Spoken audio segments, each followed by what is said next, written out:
Hello students, आज हम लोग नया टॉपिक शुरू करने वाले हैं। ठीक है, टॉपिक का नाम क्या है? वृत्तीय झिल्ली में कंपन। ठीक है, हमारा पिछला टॉपिक कंप्लीट हो गया था, हेल्महोल्ट्ज़ इक्वेशन, और उसमें हमने बेलनाकार अनौतिक कोटर यानी कि रेजोनेंट कैविटी के बारे में पढ़ा था। ठीक है, तो आज का हमारा टॉपिक है वृत्तीय झिल्ली में कंपन या फिर the vibrations of a circular membrane of a circular membrane. समझ में आ गई? ये हमारा टॉपिक है, हिंदी में बोल सकते हैं वृत्तीय झिल्ली में कंपन।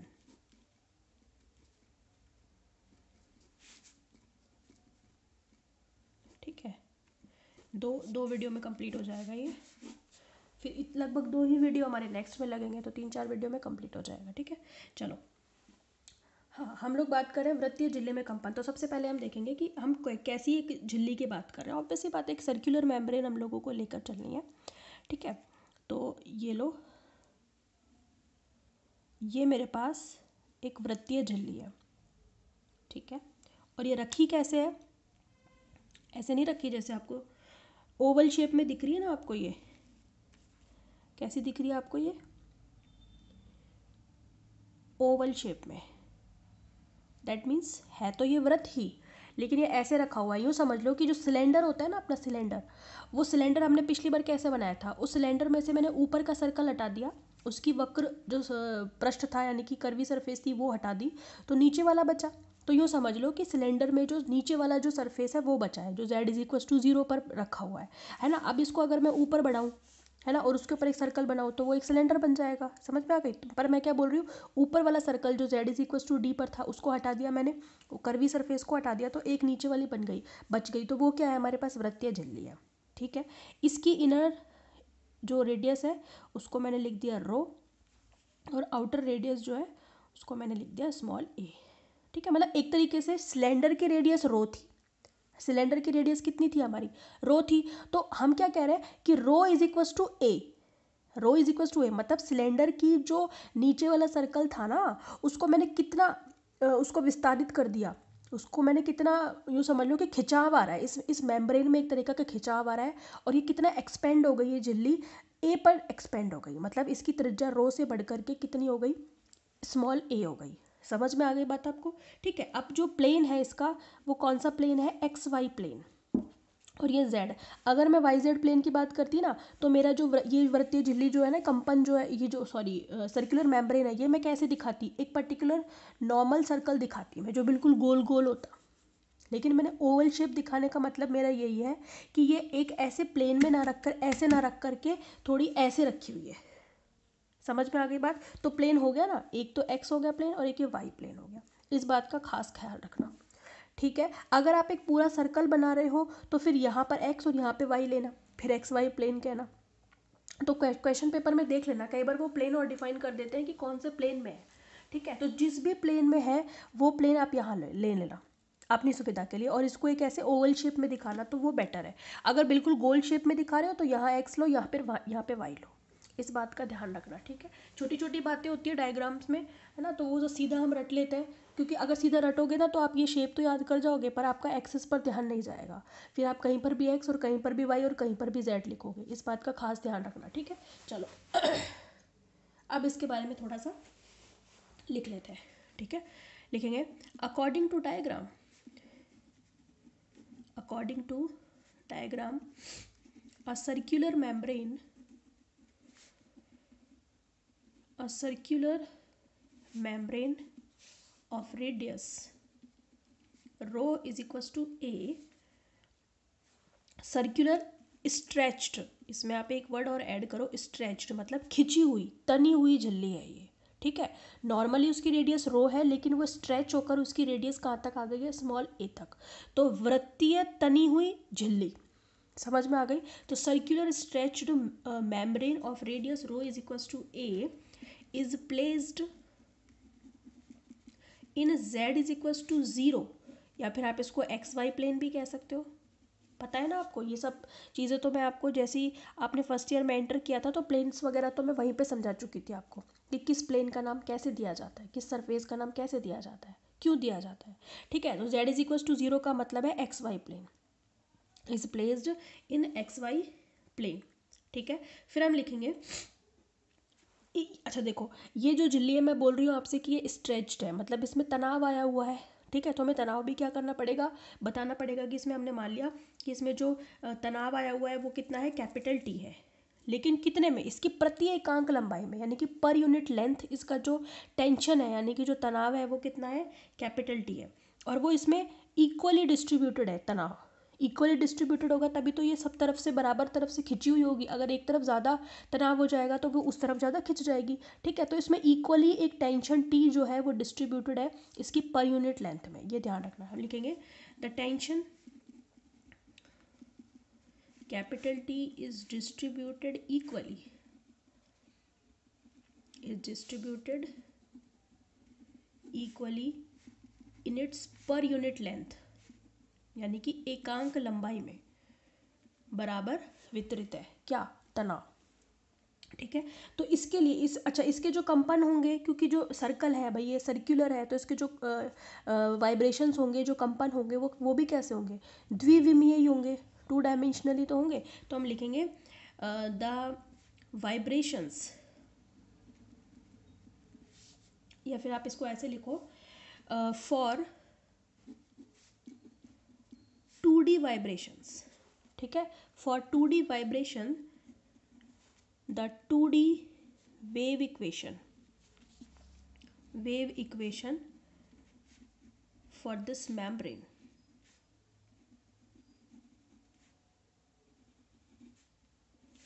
ठीक है। क्या होगी इक्वेशन, जैसे हमने हेल्महोल्ट्ज़ की डायरेक्ट लिखी थी ऐसे ही इक्वेशन तो आपको डायरेक्ट ही ध्यान रखनी है, हमें तो सिर्फ क्या करना है, इस पर बाउंड्री कंडीशन लगाकर इसे सॉल्व करना है। तो ये एक, अगर आपके पास एक मेम्ब्रेन है जिसमें T tension per unit length में डिस्ट्रीब्यूटेड है और एक्स वाई प्लेन या किसी पर्टिकुलर 2D प्लेन में है, तो उसमें 2D वाइब्रेशंस क्रिएट होंगे, और वाइब्रेशन का मतलब वेव से ही तो होता है, तो उसकी जो वेव इक्वेशन होगी वो क्या होगी, ये होगी।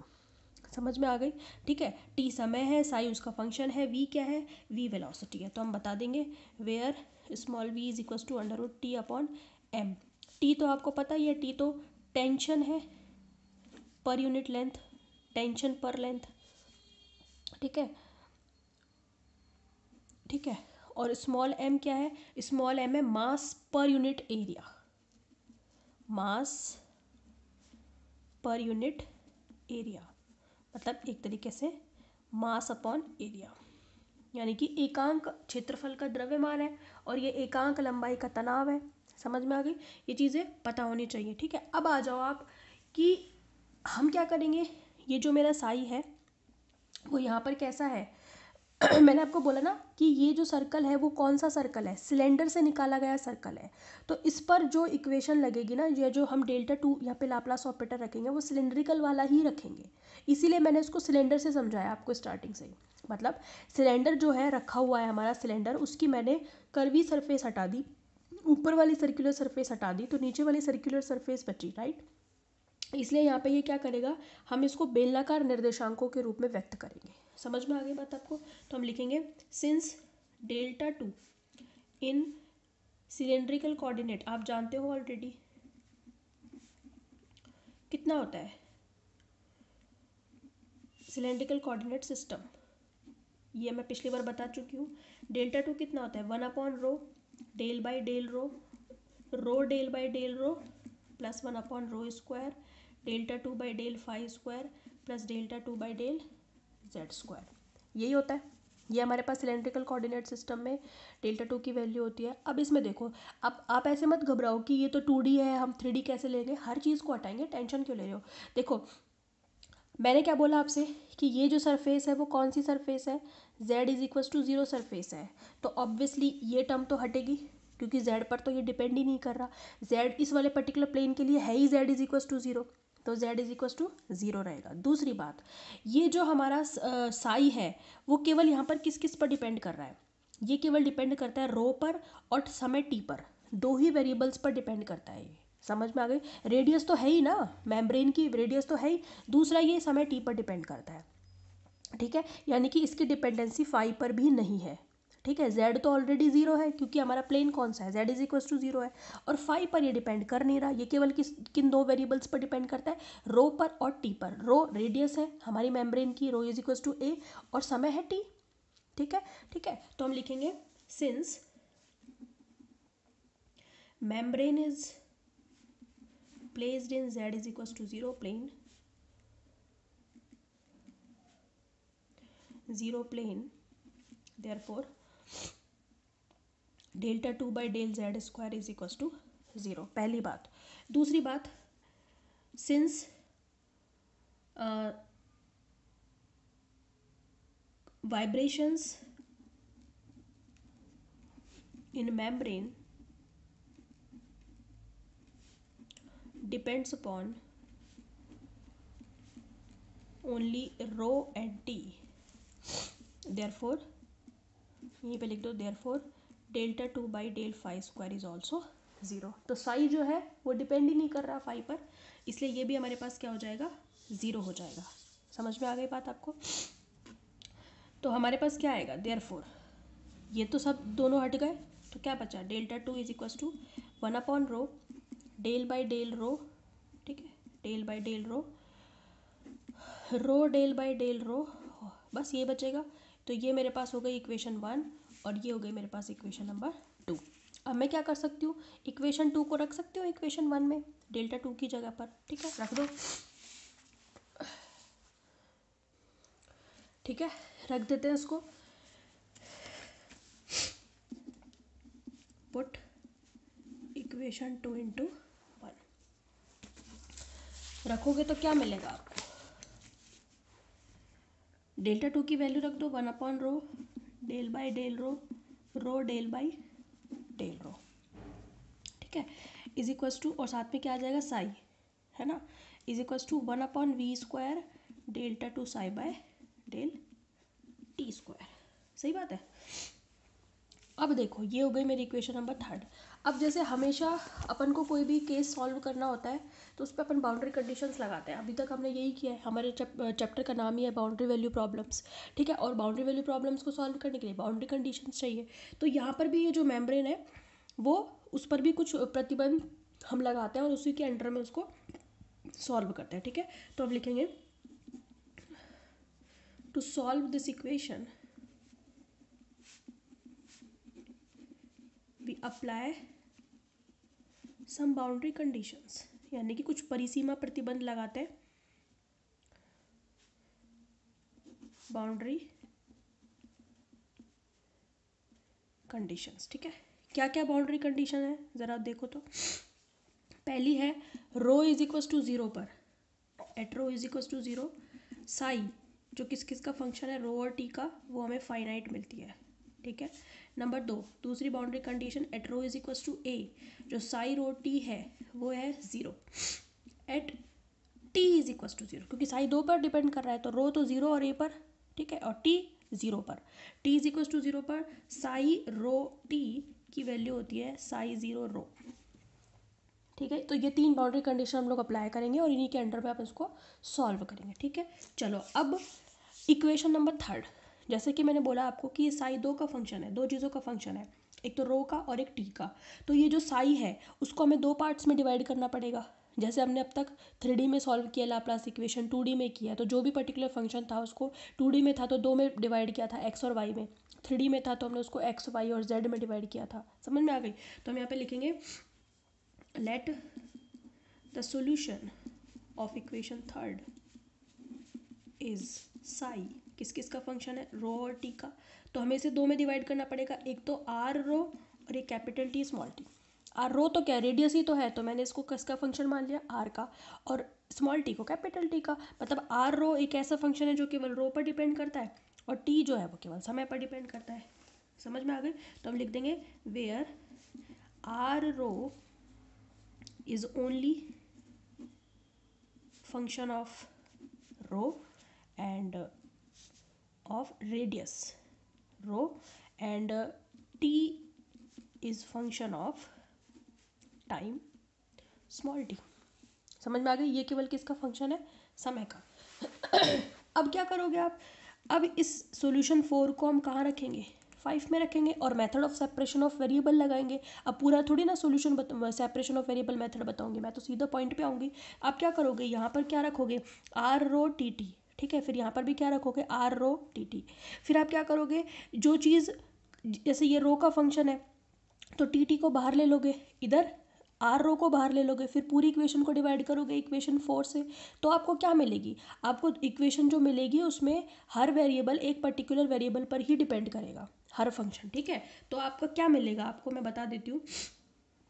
हम लिखेंगे put equation 4 into third and applying method of separation of variable, यानी कि चरों के पृथक्करण की विधि को लागू करने पर, and applying method of separation of variable. ठीक, लगाओ तो ज़रा, क्या मिलेगा आपको, ठीक है। आपको ये मिलेगी, जैसे मैंने आपको बताया ना, पूरा प्रोसीजर आप जब फॉलो करोगे तो आपको मिलेगी ये इक्वेशन।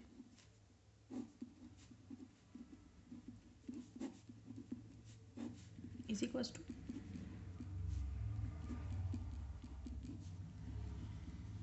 अब केवल एक का ही फंक्शन है इसलिए टोटल डिफरेंशिएशन यानी कि पूर्ण अवकलज लिख रही हूँ हर जगह पर, ठीक है। जब आप इस चीज़ को फॉलो करोगे ना, method of separation of variable को जैसे जैसे मैंने बताया, कई बार यूज़ कर चुके हैं अपन, ठीक है। तो आपको क्या मिलेगी, ये इक्वेशन मिलेगी जिसमें ये पार्ट केवल रो पर डिपेंड कर रहा है और ये पार्ट केवल टी पर। अब हम क्या करेंगे, इनको अलग अलग किसी कांस्टेंट के बराबर मानेंगे, बाउंड्री कंडीशन लगाएंगे और इनको सॉल्व करेंगे। समझ में आ गई बात आपको, तो इसको अपन कंटिन्यू करेंगे in our next video. Thank you so much.